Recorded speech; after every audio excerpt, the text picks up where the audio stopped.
It's The World This Week, 7 days, 4 Paris-based correspondents, 1 hour. The World This Week in partnership with The Daily Beast.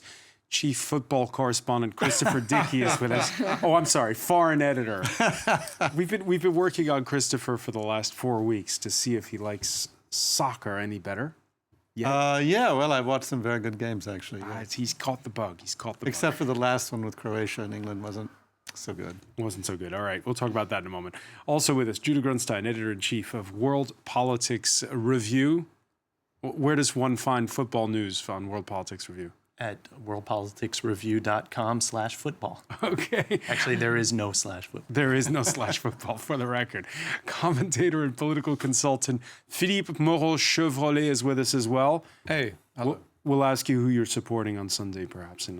France, obviously. Okay. That's because I'm French. Okay. You can love Croatia if you want. So is Delphine Minouy, by the way, and she's the Middle East correspondent for Le Figaro. We're always a pleasure when you drop into town from Istanbul, where you're based. Your latest book in French, The Book Smugglers of Daraya, a secret library in Syria. And we'll talk about Syria a little bit later on in the show. The World This Week on Facebook and Twitter, the hashtag World This Week. Yes, it is Bastille Day weekend in France. Across the nation, firemen's balls this evening, followed by the fireworks, the military parade that mark our national holiday. Of course, this year is different. Partner station France 3 reporting on a parrot in the eastern city of Nancy who predicts World Cup winners. Let's see. Drum roll, please. Da, da, da, da, da. Ah, yes, that's it. That's it there. Philippe Moreau-Chevrolet, first of all, are you superstitious? These kinds of things, do they bring bad luck? No, it should bring good luck. I mean, the whole country expects that we should win, obviously, even at the beginning of the competition. No, actually, at the beginning of the competition, everyone in France thought that the team was really lame and that we couldn't achieve any result. Now we love the team, really, and we expect to win. And if we lose, it will be a national disaster. The economy has stopped since the last match. Everyone has taken leave. The Ministry for the Interior, the Home Office, our Home Office, has sent a note to every police station in the country to tell the agents to stop taking 2-hour breaks during matches. No, they don't. They have. They take the day off. Yeah, no, not the day. It's 3 days until Sunday. So, and if you get robbed during the weekend, please don't expect the police to come. There will be no one. We are all expecting for the game. But don't you feel it feels like already everybody is off, no? You see the streets are empty. No one works People anymore. arrive late at work in the morning. It's Paris in July. It's Paris in July. I'm not used to it anymore. Yeah, but it's interesting. Philippe Moreau-Chevrolet describing it, that the French don't do half measures when it comes to their national football team. Yeah, it's a serious issue, definitely. Let's wonder if it's politics first or football. But I'm sure we'll be both on, if not in Champs-Élysées, but in the streets if France wins on Sunday. Okay, so we're trying not to jinx it here by being over-enthusiastic. We're curbing that enthusiasm and, of course, displaying our trademark Gallic humility. You gotta be proud of being French. We don't say it enough. But life in France is great. We eat well, we have a beautiful country, a great national team, good-looking people, good-looking journalists. So yeah, you gotta be proud of being French. And I hope young people will say, long live France, long live the Republic.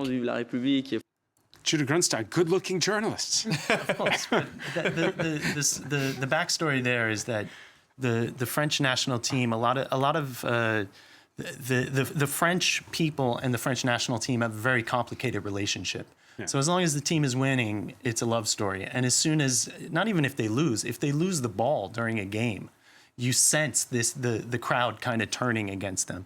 And so for many years, there was almost like a weight on the players' shoulders. They almost didn't want to play for the national team because they were very inhibited. They didn't want to lose. And because we remember the players' strike back in 2010. We were a worldwide laughingstock at the World Cup in South Africa. And after 1998, the expectations rose, and the French team is supposed to win every time out now. So anytime they're in difficulty, even for a period in the match, you hear the sort of tension rise. So I think what he's trying to do there is just reclaim that sense of, okay, we can put that behind us now, and we could just be proud of the team that the team that went to the finals in the Euro Championships 2 years ago. It's a good young team. They've got a good future ahead of them. Let's kind of support the team. I think he's trying to set the stage so that they can just go out and play and not worry about losing, because the one thing about the French team is that they've got a lot of talent. They've shown these flashes of brilliance, but you always feel like they could do a lot more if they just let go and really let it rip. So I think that's what he's trying to do, let it rip. Second youngest team in the tournament. Here's the interesting point. 3 of the last 6 World Cup finals, France has been in the final. And yet there's this feeling that what Judah was describing, that, well, why aren't we good? What's wrong with us? And it even becomes at times a political issue. You mean that the French are râleurs? You think they complain a lot? I mean, is that what you... Well, That's yeah. not true. Yes. Well, actually, let's be positive. Let's look back at 1998. And it was like a country that had been extremely depressed up until the victory in the World Cup. Up until July 12th of that year. All of a sudden just woke up, and everybody was enthusiastic, and they felt good, and people who hadn't been shopping started shopping. The economy picked up. I hope the negative effect isn't as bad as the positive effect was, but I'm certainly looking forward to the positive effect if it's a replay of 98. Because back then, everybody hailed this, what the French call black, blanc, beurre team. There was a communion with and they were hailing the multicultural roots. Some of the players were white, some are black, some were from Arabic North Africa. Sure, and they're saying the same thing now, and if they lose, it won't feel that way so strongly, but it's good for the moment. Also, I mean, I really don't follow soccer or football or whatever you want to call it, but as I recall, Brazil didn't play very well in 1998. It wasn't a very challenging game. They went to the final. We beat them 3-0. Yeah, I mean, I thought the players looked like they'd eaten something unfortunate. All right. Those old rumors being digged up by Christopher Dickey. Delphine Minouis, some 17, if you count the origins of the players, some 17 nationalities are in a way represented if you look at the roots of these players on this French team. It's a real diversity, and indeed, as you mentioned, people are talking again about this item, black, blanc, beurre. I hope it will go beyond the term, and because it's a beautiful symbol, it's a beautiful myth, but we have to see also the reality. And I hope if the French team wins, it will mean something for the French society at a time when we are building walls against migrants. It should be also an opportunity to give a hand to the others. And let's not forget the opposition here. Croatia is a nation of 4.1 million. They've only existing as a footballing nation for 26 years. Yet they have the likes of Modric, Mandzukic, and here they are in the final. The other thing is, if you look at, they've played 3 consecutive games where it went into extra time.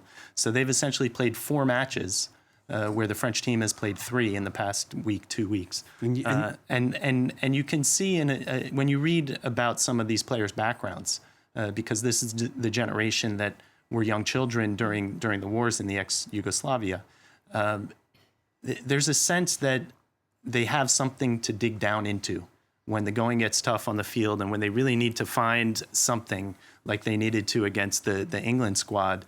They have something that goes a little beyond sports. I might be reading into it. It might not be all of them. But you just get that sense that they have an extra gear to call on when everyone is completely exhausted on the field. Okay, lots of mental toughness. Modric, Mandzukic, plenty of stars in the dressing room. And after the quarterfinal, where they beat Russia, there was President Kolinda Grabar-Kitarovic with them sporting the national team's jersey in that dressing room. Philippe Moreau-Chevrolet, your thoughts when you look at those images? That's basic political communication, but it's efficient because every president benefits from the victory of a national team.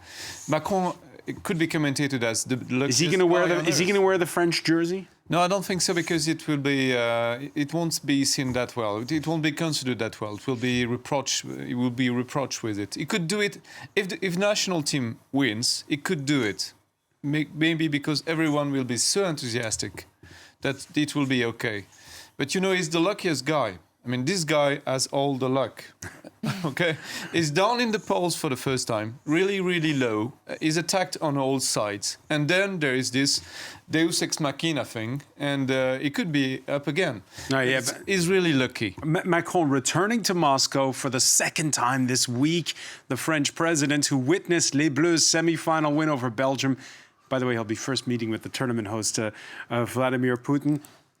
Christopher Dickey, you agree with Philippe? He's got all the luck? Well, maybe God's on his side, you know. I mean, some politicians are just extremely lucky.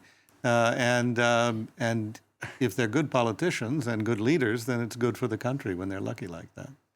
I mean, again, when you look at his political backstory, he's definitely, I wouldn't bet against him in a game of luck, for sure. The one thing in terms of the match that I'd say is that Croatia really has nothing to lose.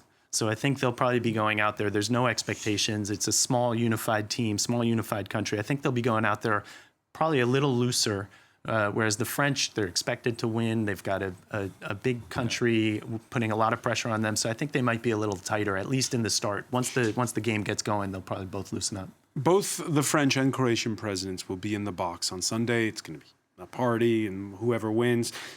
If England had made the final, it would have been a bit awkward, Delphine Minuit, because the English political leaders said before the tournament they're not going because of the spy poisoning scandal. Would it have been awkward for Emmanuel Macron at that point? It would have been, I would say, yes, more. It would have been uncomfortable, and as you said, maybe he's a lucky man, and now I mean he's his biggest piece of luck is that England's not in the final. He's definitely surfing on a wave of joy, of hope, and let's see what's going to happen. On the other hand, France beating England, that would have been a big one. It would have, I mean, That would have been good for the national pride. We'll be talking about it later, but especially right now in a moment where European solidarity is at the top of the agenda, it would have been a complicated optics for him. Would have been complicated optics. Vladimir Putin, who on Monday will be going to Helsinki, but before Donald Trump meets him in the Finnish capital, he's still got a weekend of golf ahead of him in Scotland. It's hard to imagine that even that will happen quietly after first a raucous NATO summit, and then, well, that trip to the UK, the press conference earlier from Chequers, the official prime minister's retreat outside London, featured a startling exchange where the US president was asked about his endorsement in the Sun of Boris Johnson for Prime Minister of Britain. He shifted the bashing back to the continent, although still backing Boris, and employing the same talking points, it seems, as the far right in Europe. I think it's been very bad for Europe. I think Europe is a place I know very well, and I think that what has happened is very tough. It's a very tough situation. I mean, you see the same terror attacks that I do. We see them a lot. And I think they better watch themselves, because you are changing culture, you are changing a lot of things, you're changing security. The UK has a proud history of welcoming people who are fleeing persecution to our country. We have a proud history of welcoming people who want to come to our country to contribute to our economy and contribute to our society. And over the years, overall immigration has been good for the UK. For once, Theresa May did not flinch there. No, she stood up to him. But just to be to add a precision, when Trump started, the video started by saying it's been bad for Europe. He said immigration has been bad for Europe. He didn't say illegal immigration. He said immigration, and basically it's really the closest he's come to essentially saying, I endorse a nativist, nationalist, Fortress Europe, Fortress America approach to immigration and borders. She so often speaks on message, Theresa May. Were you surprised this time that she did stand up to him in that? I think she must hate him at this point.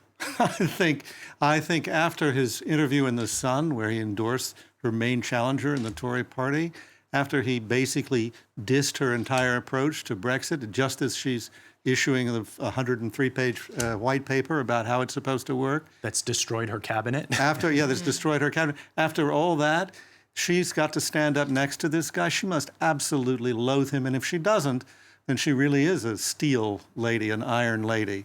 But I think she hates him. And I think that's exactly the sentiment that most of the G7 leaders have now.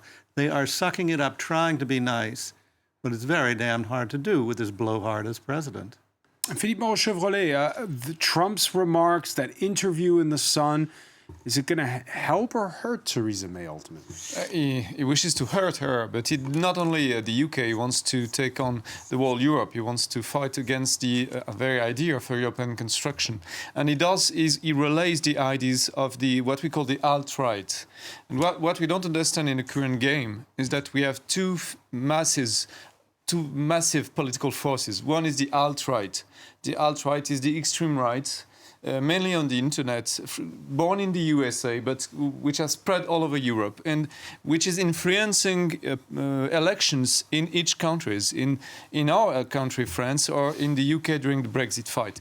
The second being massive force would be the Russian force, with the RT Russian today, with all the medias who are paid by Moscow. And these two forces are conflicting with each other, but they are mainly conflicting with the European construction. I don't think they're conflicting with each other at all. I think they're absolutely aiding and abetting each other in every opportunity they possibly can get. It's two foreign influence that compete with each other, but they have the same enemy, which is the European construction. Exactly. I agree on Kremlin that. is, I mean, They have the same goal.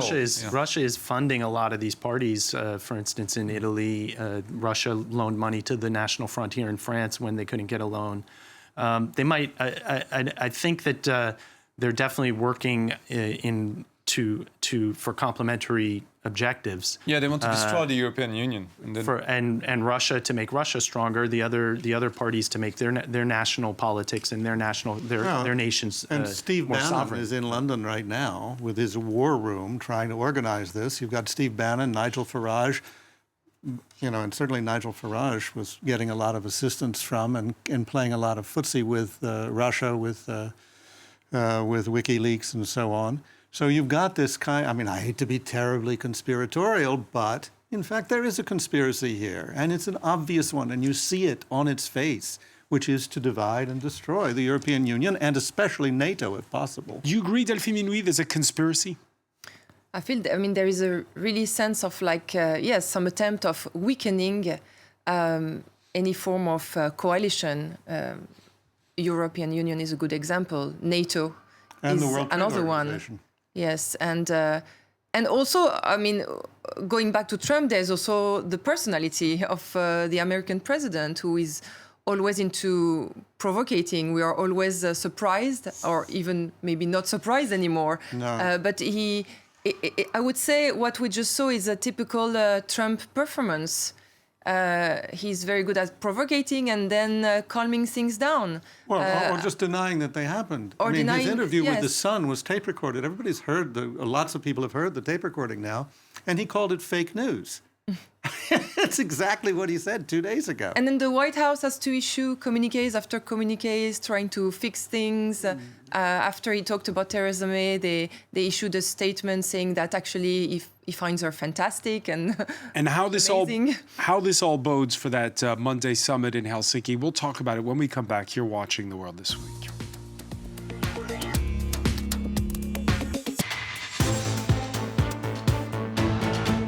Welcome back, or welcome if you're just joining us. It's The World This Week in partnership with the Daily Beast. Christopher Dickey, foreign editor, is with us, as is Judah Grunstein, editor-in-chief of World Politics Review, commentator and political consultant, Philippe Moreau-Chevrolet.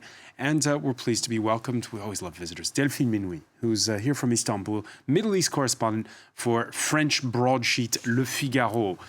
We were talking just before the break about the reception that Donald Trump has gotten in the UK and the way that his host, Theresa May, handled him.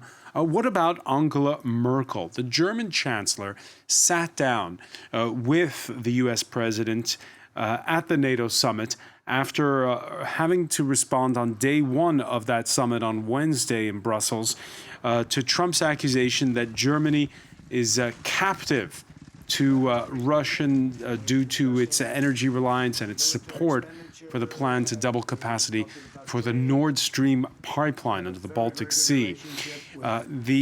Here's the interesting bit.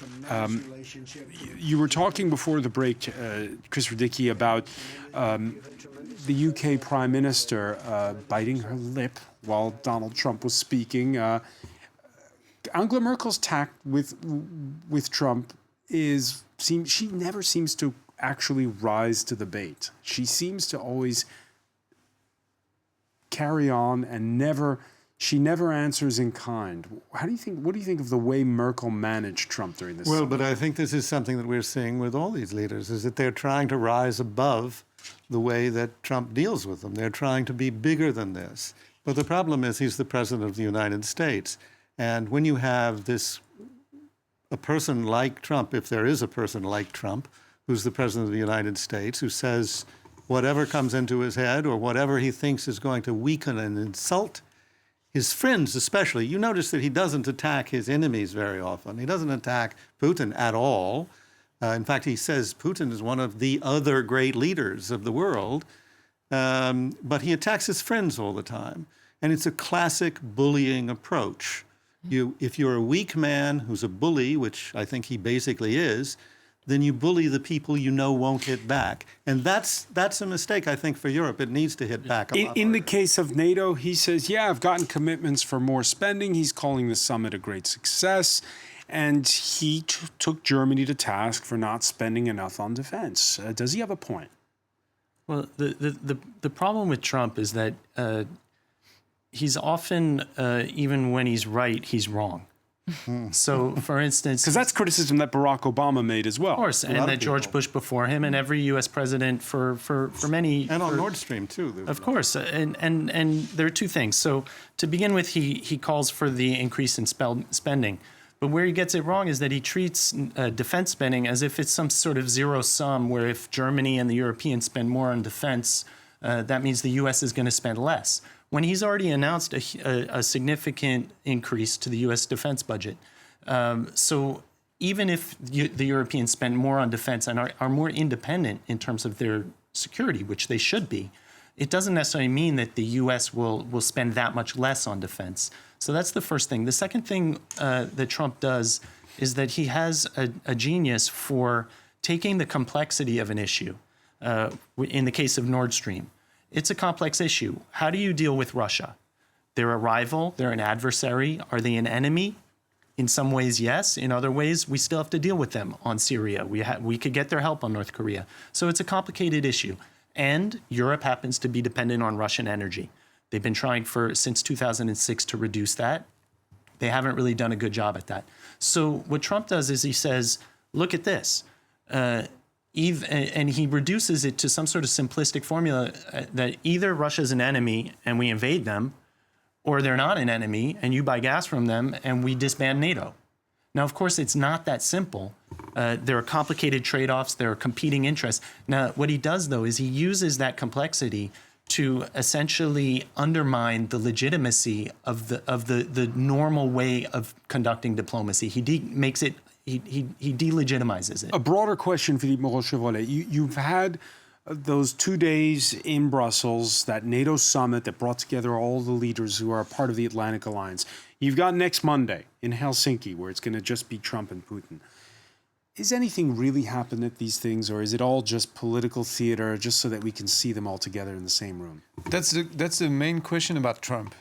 Does he have a strategy? Is it reflecting a strategy? Does he pursue anything? Well, how about all the others? Or is it just about what about the others? I mean, is it the others should stop seeing him? they should stop receiving him. They should boycott that guy because they lose all the time, as you said. They lose each time they lose. Even Macron so have a NATO summit without Donald Trump? You could basically. You could try to contain him in a way because it's containment. It's all about. The problem is he wins all the time. So what happens next Monday in Helsinki? I don't know, but he wins the media cycle. Yeah, because sure. everyone's talking about him. We're talking about him, which is what he wants. That for him is a win. In terms of whether anything really changes, yes and no. Actually, in the NATO summit, they agreed to a deployment and readiness initiative that the U.S. had pushed for, Defense Secretary Mattis. So there were actually concrete outcomes. The problem is that Trump has made it clear that he's going to disrupt now. He has this persona. You can't do the G7 summit the way he did it a month ago and then come to NATO and just be business as usual. He has to sort of outdo himself each time at this point. That's a scary thought. And so that's how you get the ratings, which is all he's judging this by. Now, backing that up is the fact that, yes, he could actually change stuff with the trade war with Europe, for instance. He can't pull out of NATO without congressional approval, which I don't think he thinks he can. Well, I don't think he would get it. But that's where I agree that Delphine Minouy. there has to be a cost for him behaving like this, but it's very tricky to actually make him pay it. Delphine Minouy, Trump was asked if he'd bring up Syria when he sits down with Vladimir Putin. Will he do so? Definitely, yes. I mean, that's a common issue that they will definitely talk about. We understand that the US more than ever wants to disengage from Syria, but Russia is out there on the ground and they have to talk about it. They have to, at the end of the day, find a solution, maybe not for tomorrow, but for the future of the region. Which brings us to the news of the day. It was the birthplace of the uprising against Bashar al-Assad. This Friday morning, Syrian state television showing images of the raising of the national flag in the center of Daraa. Rebels losing control after a month-long campaign that was a mix of Russian-backed bombing and Russian-brokered negotiating. When you see that flag flying in Daraa, it's been a less bloody campaign than the one we saw in the suburbs of Damascus in eastern Ghouta or in Aleppo. What are your thoughts? It's the end, effectively? A symbol is falling. That's where all started. That's where the revolution started, Daraa, 2011, when a bunch of teenagers went and wrote anti-regime graffitis on the walls of the city. They were arrested, they were tortured, and when they were released, that's when the people went to the streets to protest against the violence and the tyranny of the regime. 7 years later, what's left from this revolution? Many rebel-controlled cities were besieged. People were forced to evacuate. It all started in Daraya in 2016. Then there was Aleppo. Then there was Homs. Then recently Eastern Ghouta. And today it's Daraa. What's terrible for the people who went peacefully to protest against Bashar al-Assad back then is to see not only their pockets of resistance being emptied up, but it's also seeing let's say the memory of the revolution being erased. And when you see these pictures coming around, I mean, it means erasing the local councils, the schools that were built in basement, underground, the field hospital, the newspaper projects, the radios, libraries. Everything is erased. Every symbol or mini sign of self-government and attempt of creating a sort of a laboratory of democracy. Is that gone for good? Is that the end? Is Assad won a total victory? Well, it's a victory over the peaceful revolution, but I don't see it as a victory for Bashar al-Assad. He's winning thanks to Russia and thanks to Iran, but without his allies, he wouldn't be anything. And it doesn't mean that because he's conquering and recapturing rebel areas, that he has won over the control of the whole region. I mean, they got rid of Daesh in Raqqa, but Daesh is reorganizing. You have other jihadist groups on the ground. There is HTS, which is a retransformation of Al-Qaeda. So the war is far from being over. Far from being over, Christopher Dickey?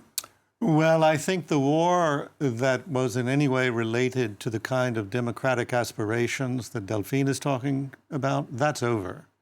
The important thing to remember about Daraa is it's the border city between Jordan, which is very pro-American, very close to the Americans, peace treaty with Israel, And there was a lot of support for the rebels that went in across the Jordanian border over time. And they were, in many ways, the most moderate, the most democratic, the ones that were going to try and build something positive. It never really took hold, but Daraa was a symbol of that. That's what Delphine's talking about, I think. That Daraa would fall is not really the question. That Daraa would be allowed to fall by the United States, by Jordan, that is the question. And what it shows you is, in fact, that Trump is going to sell out whatever is left of those people who were supported by the United States. Well, let me ask you this. On Thursday, we saw the Israeli Prime Minister travel to Moscow. That's because he has the delusion that he can persuade Putin to help him fight Iran. That isn't going to happen. But that's what he thinks, and that's what he's trying to sell to the world. I think there's something else, which is that there's this theme recently that Putin is now the go-to guy in the Middle East. He's the one who decides what happens. And I think what Delphine was saying is, I think you're both right. This phase of the war is over. Assad will remain in power. He'll govern or have control over a certain amount of what quote unquote useful Syria. With the help of Hezbollah, with the help of Iran, and with some help from Russia.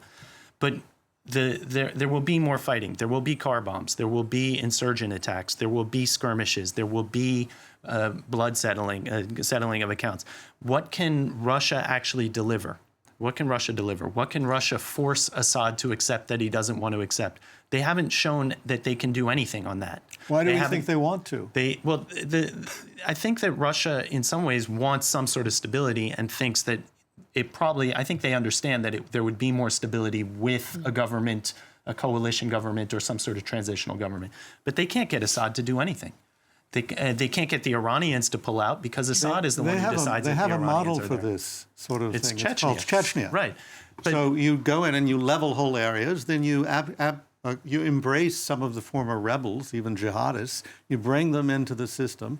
You move forward with that, and you say, see, there's peace and stability. We'll pump all kinds of money in there. But the Russians don't have the money to pump in there. And that's where they'll need to come back, whether it's to the UN to organize something, whether it's to the Gulf states to pay for it, the US, the Europeans. And that's where they'll need actually support in the same way that the US needed support in Iraq and needs support in Afghanistan.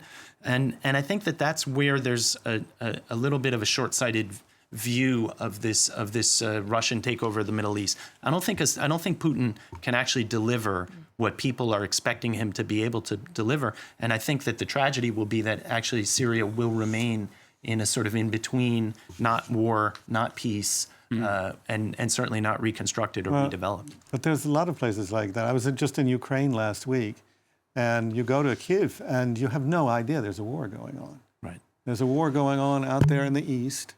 But in Kyiv, it's just totally blue skies in every sense of the word.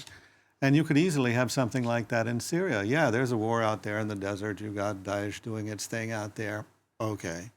But here in Damascus, even in Aleppo, in Homs, in Hama, it's fine. It was the week, by the way, that saw Turkey's re-elected president sworn in for his first term with enhanced executive powers. This Friday, Recep Tayyip Erdogan chairing his first cabinet meeting without a prime minister. A lot of the attention has been surrounding, by the way, his brand new Treasury and Finance Minister. Now, what makes Berat al-Bayrak so special? Do tell us, Delphine Minouy. Well, he's the son-in-law. He is the husband of the eldest daughter of Erdogan. He used to be, since 2015, the Minister of Energy. That didn't go very well, from what I hear. He's climbing the steps now. He used to be a, let's say, important businessman. I see it as a sign of Erdogan making his circle narrower and narrower. And it's also a sign of his paranoia, because this paranoia really exists since the coup attempt in 2016. So he's surrounding himself with a trusted entourage, including key AKP members, including his own family, including businessmen. And that's the new Turkey. Well, it's also dynastic.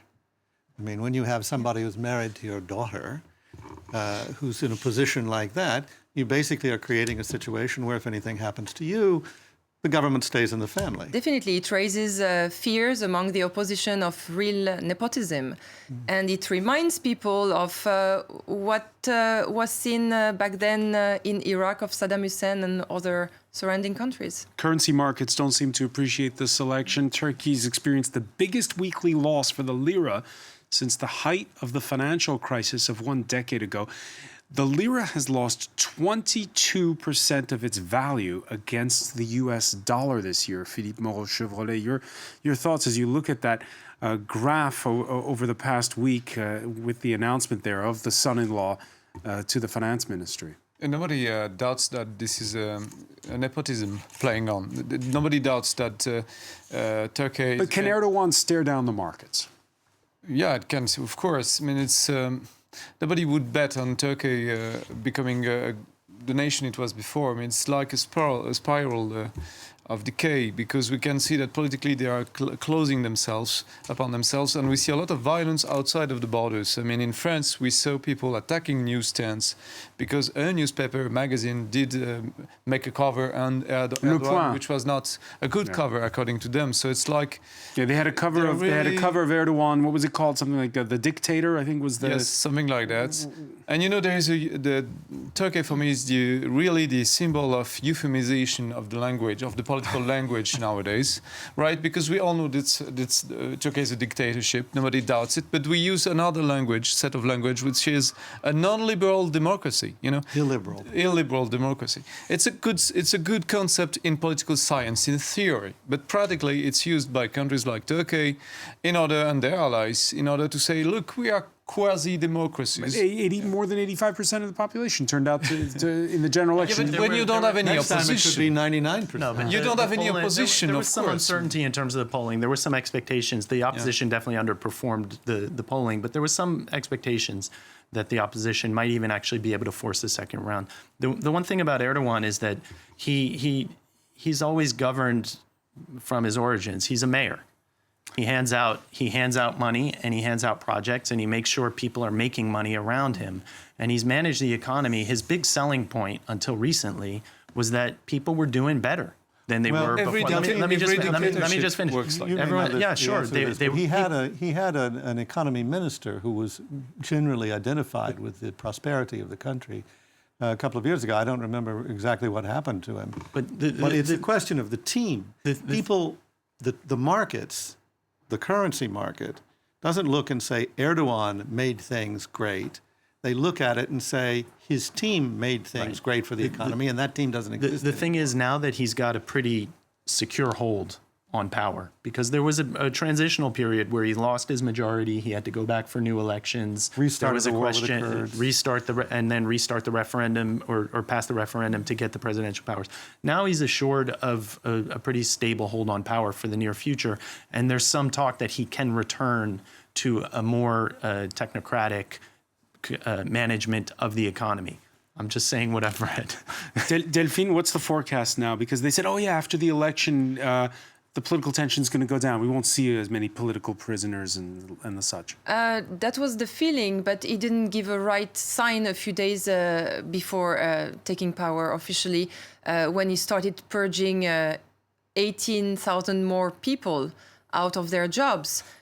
So the trend is not optimistic, and I'm intrigued to see how he will manage the economy, because he needs foreign investors, but by appointing his son-in-law, it's not a good signal that you're giving to the international community. On the other hand, he made a point along the last months that he was willing and ready to really move towards the East and make more partnerships with Russia, with Iran, and just forget about Europe. Well, Europe forgot about him a long time ago. But the thing is also both need each other, both Europe and Turkey, on two main files, terrorism and immigration. So they need each other. They will need to find a compromise. A common ground. And that's what Erdogan is good at somehow. I mean, up to now, he's a good political animal. He's very pragmatic and he knows also how to evolve according to the situation. And it's a story that we'll continue to cover. I want to thank you, Delphine Minouy. I want to thank Judah Grunstein, Philippe Moreau-Chevrolet, Christopher Dickey. Stay with us because it's time for Media Watch.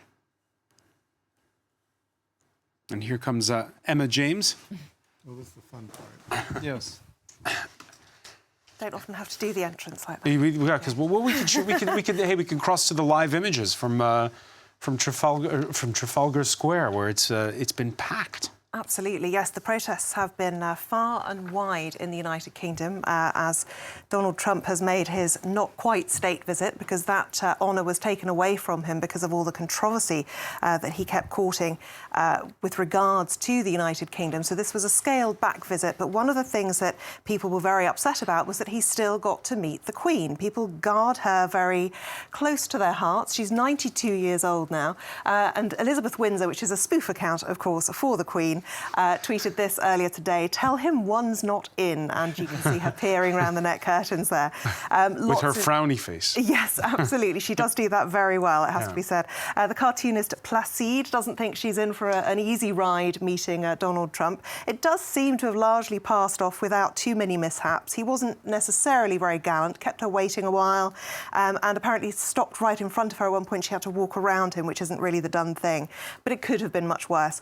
Have I got news for you? The UK comedy show says, as Donald Trump makes his way to Windsor Castle, the Queen gives one member of staff a special assignment, and that, of course, is James Bond. And somebody asks, "You mean this one?" And Donald Trump, "Ma, make it look like an accident 007. So, yes, lots of people talking about the fact that he's still got to meet the Queen, despite the fact that he's such a hugely unpopular figure. I think it's safe to say that, according to the polls, according to the people in Trafalgar Square. Absolutely. It's estimated 100,000 people will turn out, all told, across the UK at various different locations during his visit. One thing that is interesting to note, he got the optics that he wanted because he did get to meet the Queen and stand alongside her. However, as it happened, on some US news networks, they actually cut away because, or they put in the small screen in the bottom there, because 12 more indictments were announced in terms of Russians accused of hacking the Democratic National Committee. And that was done actually in tandem with this meeting with the Queen. A lot of people wondering whether that was intentional or not. Of course, this meeting Another conspiracy theory. Yes. This meeting comes hot on the heels of what's probably the most undiplomatic interview you will ever see in your lifetime, given in the midst of, or just ahead of, and then released in the midst of a visit. People were really quite shocked when this appeared very late last night. It was released. The Sun, Tom Newton-Dunn, their political editor, sat with Donald Trump for 28 minutes, 18 more than he was originally going to be allowed. He said it clearly pains Donald Trump not being welcomed in the United Kingdom. And he said it was very much like entering the court of an emperor, and it pays to bring a gift. He actually brought him an England shirt, so whether or not he'll have liked that, I don't know. I think this is possibly the most British response to that interview.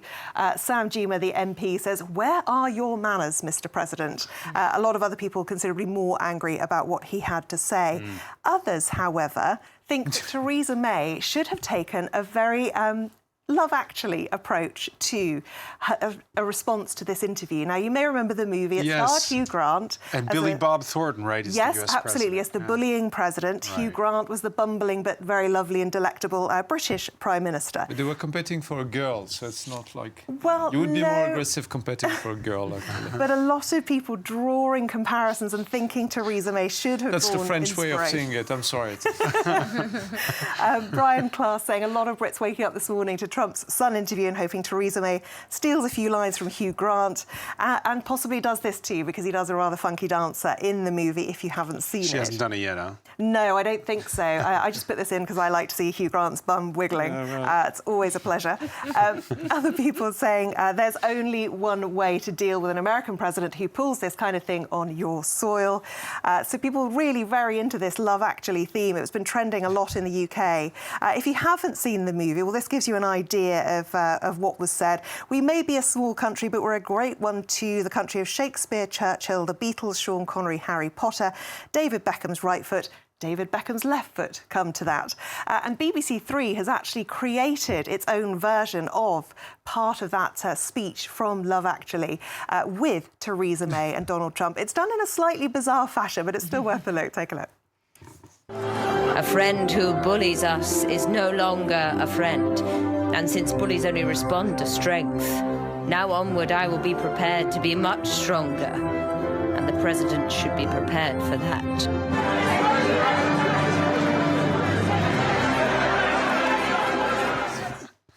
So there you go, that's BBC Three's take on it all. Other people saying that perhaps the relationship between Donald Trump and Theresa May bears more resemblance to The Handmaid's Tale.